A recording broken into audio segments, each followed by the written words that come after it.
Друзья, всем огромный привет, и сегодня мы с вами поговорим о выборе монитора для фотографа. На рынке существует просто огромное количество предложений различных мониторов, различных производителей, а некоторые фотографы, являющиеся амбассадорами конкретных компаний, производителей мониторов, уверяют нас, что именно предлагаемый монитор, который у них находится на обзоре, и есть именно тот самый монитор, благодаря которому они получили превосходное качество своих фотографий. Так ли это на самом деле? Доверять ли нам рекламным роликам? Или, может быть, стоит довериться все-таки здравому смыслу? И как выбрать монитор без привязки конкретной фирмы, без рекламы, без какой-либо подложки и обратной стороны Луны? Вот сегодня мы с вами поговорим в этом коротком, но очень полезном ролике. Итак, вы на канале Art Photo Life, меня зовут Серджио, и поехали!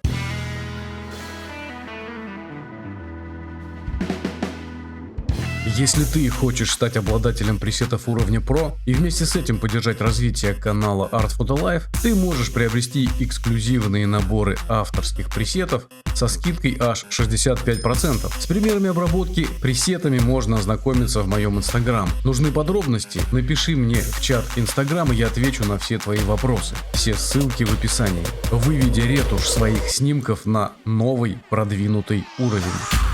Итак, друзья, как вы могли уже заметить, у меня открыт сайт Озон, и это не реклама Озона.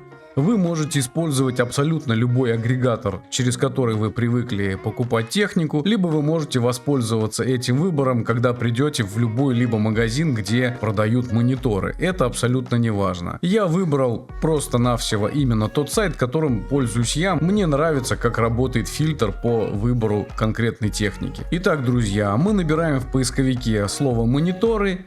И что мы видим? По запросу мониторы в категории мониторы найдено 5214 товаров. Ну, согласитесь, что из такого обилия выбрать что-то либо очень тяжело. Так вот, на какие параметры нам необходимо обратить внимание для того, чтобы этот монитор был предназначен именно для обработки фотографий? Ну, давайте мы с вами начнем, наверное, с диагонали. Итак, я привык работать с диагональю 27 дюймов. Больше я вам выбирать не советую. Если даже у вас денег куры не клюют, но тем не менее 32 дюйма уже будет некомфортно, будет перед вами такой здоровенный монитор, и у вас будут разъезжаться просто глаза. 27 дюймов считается оптимальный вариант для работы с графическими изображениями. Вы можете выбрать немного меньше. Я бы советовал вам, в зависимости от вашего кошелька, варьировать свой выбор в вилке от 21 дюйма до 27. Ну, наверное, оптимальный вариант выбора будет 23, ну, встречается там 23,8 дюйма. Наверное, это будет вот самый такой середнячок. Но давайте, тем не менее, мы с вами поставим от 21 до 27 дюймов. Итак, друзья, с диагональю мы определились. Дальше на что следует обратить внимание? Ну, давайте поговорим теперь о максимальном разрешении. Да, конечно,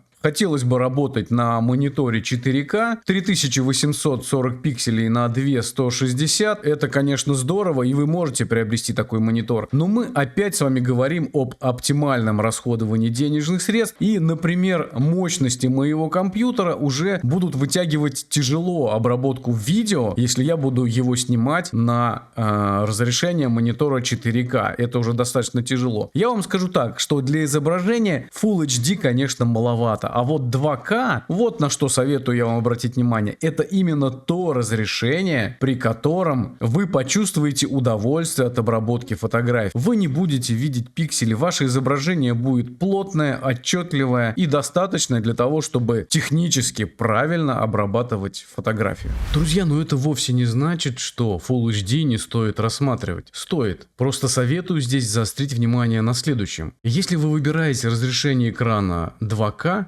то диагональ вашего монитора составит от 24, точнее 23,8 дюйма, до 32. Ну, вот такая особенность. Но если вы выбираете Full HD, то вашему вниманию будет представлена диагонали от 21 даже до 50 дюймов. Так вот, друзья, вы, конечно же, можете выбирать Full HD, это вполне приемлемое разрешение для фотомонитора. Если вы свой выбор остановили на Full HD, то рассматривайте мониторы диагональю 21-23 23,8 дюймов, не больше. Если вы выбираете мониторы 2К, то смело выбирайте 27 дюймов. Я просто более чем уверен, что если вы выберете небольшое разрешение экрана и большую диагональ, то есть Full HD и, например, 27 дюймов, то это ваше разрешение растянется на большие рамки вашего фотомонитора, и вы потеряете резкость и четкость изображения. Итак, друзья, с максимальным разрешением мы с вами определились. Следующий параметр — это матрица. Выбираем матрицу. На выбор вам предлагается 4 матрицы. Не обращайте внимания, выбираем только IPS или IPS, не знаю как правильно, неважно. Это именно тот тип матрицы, который рекомендован и создан специально для работы с графическими изображениями.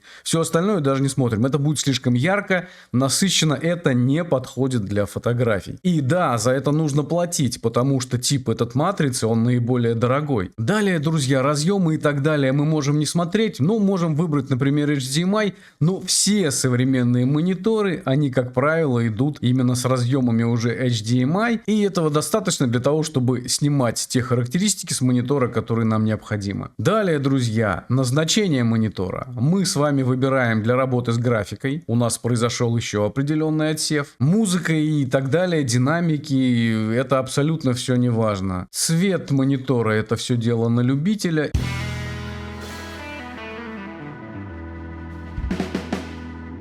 Так вот, друзья, если мы обладаем ограниченным бюджетом, все-таки мониторы для работы с графикой стоят немного дороже. Мы можем снять галочку «Для работы с графикой», у нас отобразится выбор покрытия экрана, мы выбираем матовое. Если же вы выбираете функцию «Для работы с графикой», то, во-первых, это по умолчанию будет матовое покрытие экрана, а во-вторых, этот монитор будет предназначен для работы с графикой. Все мониторы для графики имеют тип матрицы IPS или AH-IPS. Это матрицы средних и высших ценовых сегментов, которые правильно передают черный цвет и оттенки, выдают яркую сочную картинку, обладают хорошими углами обзора. Да, у IPS матриц есть недостаток. У них низкое время отклика, но этот параметр актуален только для игровых ПК. На что еще следует обратить внимание при выборе монитора для фотографий, это на угол обзора. Он должен быть 178 градусов. Все, друзья, остальное, крепление на стену, разъемы и так далее и тому подобное, это все абсолютно не важно для фотографий. Мы сейчас с вами определили именно те параметры, которые важны фотографу. Теперь, друзья, переходим назад наверх страницы и видим, по запросу мониторы в категории мониторы найдено 34 товара. И теперь давайте посмотрим, какие бренды у нас попали в эту категорию. Как мы видим, их не так уж и много, но тем не менее. 9 брендов попали под наши выставленные требования, и мы дальше можем выбирать уже исходя из каких-то других характеристик, предпочтений к тому или иному бренду, опираясь на отзывы, на обзоры в YouTube и так далее.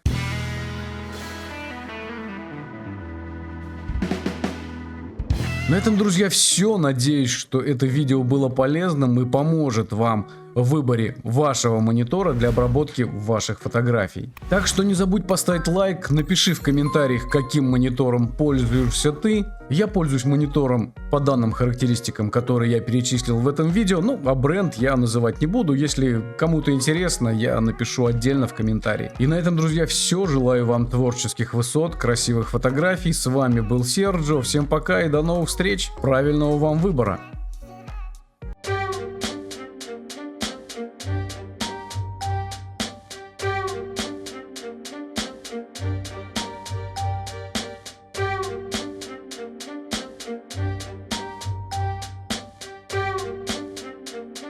Thank you.